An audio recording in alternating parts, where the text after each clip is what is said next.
everybody and welcome back to the channel, and if you're here for the very first time, it's an absolute pleasure to meet you. I'm Jane, my husband Mike does everything behind the camera. We're British, early retirees, we've no debt, we've paid off the mortgage, and we live a thrifty, frugal and money-saving life here in Brittany in northwest France. And every Wednesday we open our home and invite you in for a mid-week money chat. And something this week has pressed my buttons and I'm going to share it with you. And it's all about standing up for our frugal principles.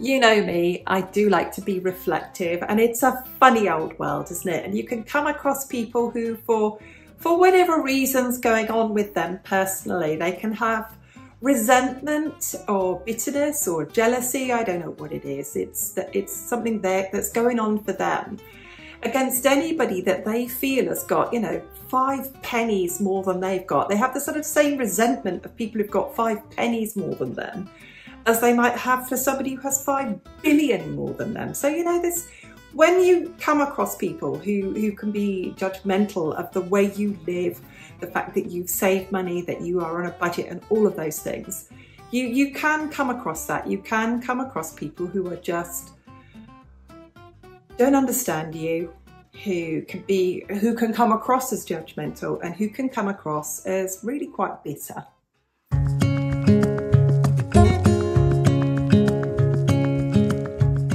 So, when you come across that massive, insurmountable, unclimbable brick wall of other people's issues and attitudes or whatever they're carrying around with them, you can come across the kind of stuff they throw from that wall, can't you?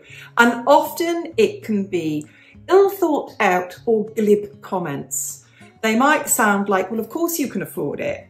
You've got all that savings, haven't you? Of course you can buy things. Of course you can do this or do that. And you will, and you can't change what people feel, and it can be difficult, and you can sometimes feel, you know, like you're being criticised, and it's, like I said, you can feel it's like there's this big, insurmountable, unclimbable brick wall, and they're just throwing these glib comments at you.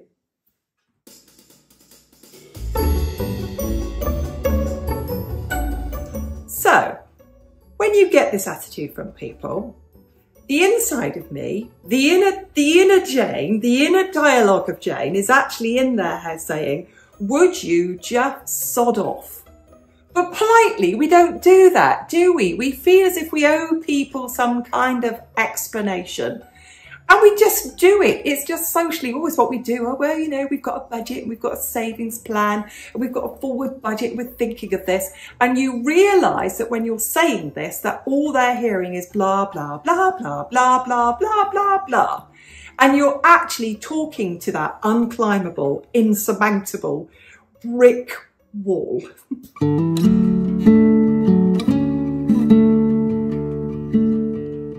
So I'm going to sum up this mini first section by saying something that Dave Ramsey says to all of us all of the time.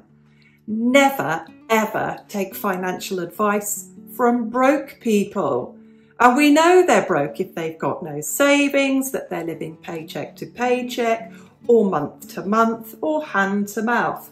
And yet they are often the very people telling you, live a bit, spend your money. Why are you so tight? Why are you so mean? Now, Dave Ramsey says, never take advice from broke people.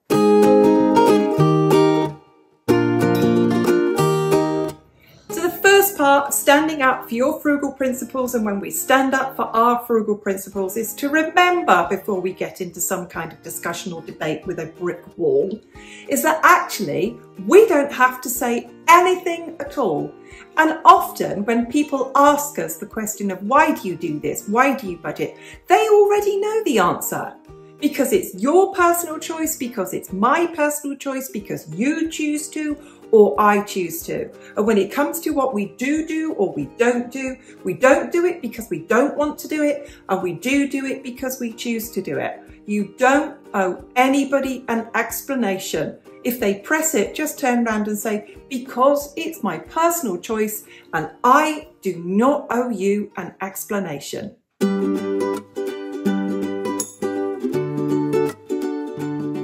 So, we don't need to change anybody's mind. We don't need to persuade them to do anything. We don't need them to think the way we do, and we don't need to think the way they do.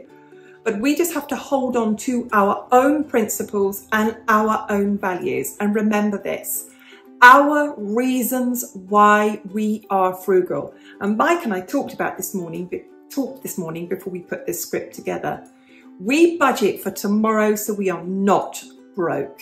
We budget so we do not live paycheck to paycheck or pension day to pension day. We budget so we can buy the next car for cash. We budget so if our roof leaks, we can fix it. We budget so if we need to get on a ferry and go and visit people like that, we've got the money. We budget for tomorrow, which does mean that we don't impulsively do things for today. And we have a set budget for everything to make sure that we live the life that we want to live and we don't have to run up credit card debts or worry about where the money is going to come from because we budget for it and we save for it.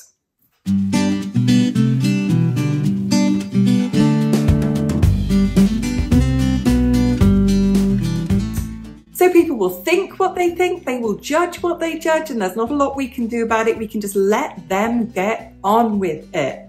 Our principles and our values and your principles and your values about how you live frugally and how we live frugally are the only people they are important to and have to have meaning to and we have to justify to are ourselves. Remember that. If anyone ever asks you the reason why, you know, to be very polite, you could just turn around and say, because it's my personal choice and that's the way we want to live. And feel free to have that internal dialogue with yourself at the back of your mind saying, and yes, and you can sod off. Thank you for watching. Thank you for your lovely comments. Thank you for your continuing support of the channel. Thank you everyone for hitting the thumbs up button and we'll see you soon. Bye for now.